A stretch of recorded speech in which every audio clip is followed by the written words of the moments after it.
Hello guys, I'm Meko Saputra, and today I will review journal, and this is an academic speaking assignment. So yeah, I will explain this journal just by base what I'm read.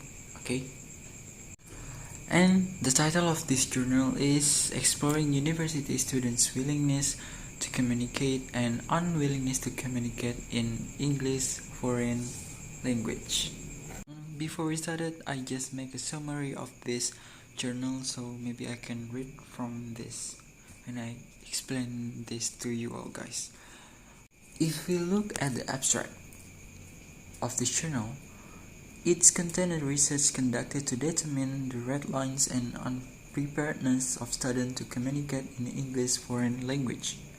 In higher education in Indonesia, the case study was carried out with the help of students from the Univ of Tanjupura who came from non-English majors. This journal also states that unavailability is influenced by two factors, namely individual and external factor. Individual factors themselves include confidence, anxiety, and communicate reception. External factors include the teacher personality, types of activities and topics, classroom atmosphere, and that is described on this journal in the content of foreign language, where a second language is one of the mandatory educational requirements. Students often do not have enough opportunity to practice their English. However, often in many foreign language classes in Indonesia, many students are reluctant to use the opportunity to speak for various reasons. The reluctance to take advantage of opportunity will not only affect their learning, but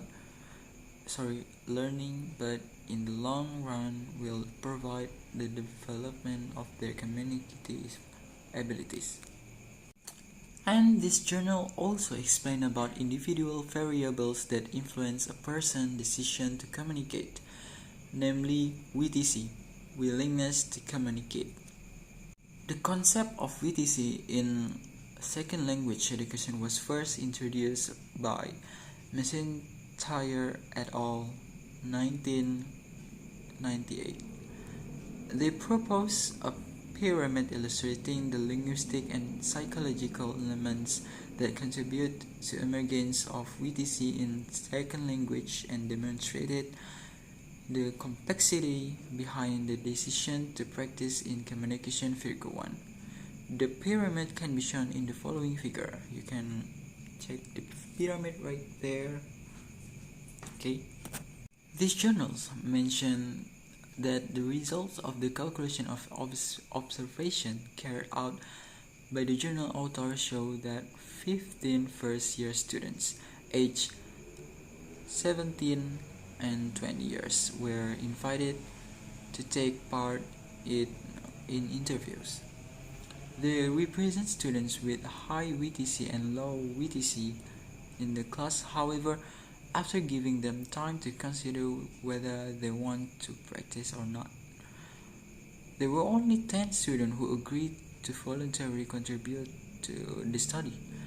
Among these participants, 7 of them belonged to the WTC group, and the remaining 3 were from the un-WTC group. In addition, the participant had studied English for different duration from 6 to 13 years. In addition, the results of observation and interviews also show that none of these factors is only cause of students' willingness or reluctance to speak in class. In contrast, there was a simultaneous intercorrelation between each of the factors that led to their decision to speak or avoid communicating in class. Among the underlying factors, the ideal second language self-concept was found to be one of the main reasons for VTC, acting as a trigger that motivates students to speak during classroom teaching. The ideal second language self becomes the fool for their action. Peng 2016. In this journal, we also quote that anxiety and self-confidence, which have been known as the most crucial variables for willingness to speak, from Galatia 20:70, are not only experienced by unwitty students. Even students who always show high VTC levels sometimes experience lack of confidence and anxiety when they have to speak during class. The way they react to their anxiety, however, makes a huge difference. And finally, the result of the study also revealed the important role of teacher and classroom atmosphere in students' VTC. And we're going to the conclusion, and the finding reveal that there are many factors behind VTC or un-VTC students. These factors include second language, ideal self, self-confidence, anxiety, perceived communicative competence, teachers' personality, types of class activities and topics, and class atmosphere. The interaction between this factor leads to the student decisions to speak up or remain silent in class.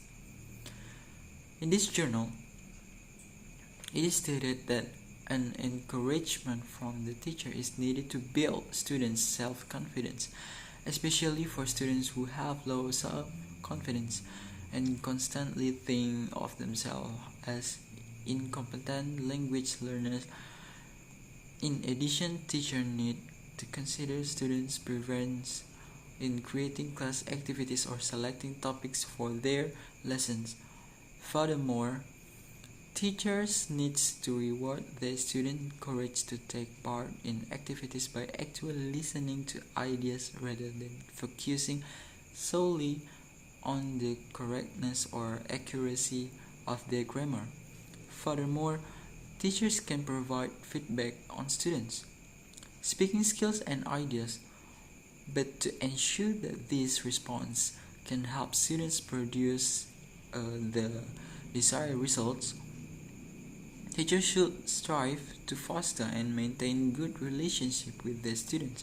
Finally, teachers can show their support for students by creating lessons that allow students to express their ideas spontaneously and accommodate more small group work as variation of traditional classroom activities. Thank you. Yeah, that is my review